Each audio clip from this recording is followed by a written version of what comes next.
Денеска православните верници го чествуваат Свети Атанасий Велики. Денес нашата Света Македонска православна црква го празнува празникот на Свети Атанасий Александрийски.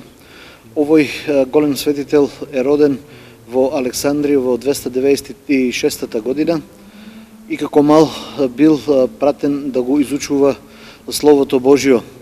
Бивајќи напреден во науката, тогашниот епископ Александар го зел кај себе како ѓакон, го одвел со себе и на првиот Вселенски собор во Никеја, каде што ѓаконот Атанасий го напишал и символот на верата, кој целиот собор го прифатил и го одобрил и кој го чуваме грижливо и до ден денес.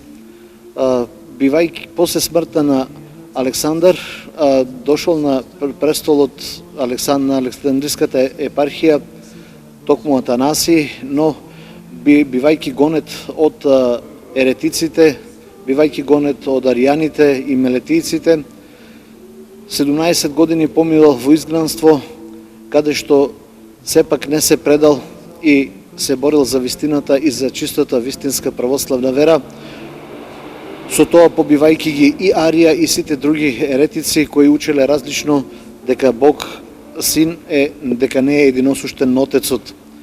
Во своите капитални дела што Свети Атанасий ги има оставено зад себе, токму се изучуваат овие догмати за Синот Божи, има слово кон паганите и така наатаму. Бивајќи вистински пастир, тој през 47 години бил епископ на Александриската катедра и се упокоил во 327 година.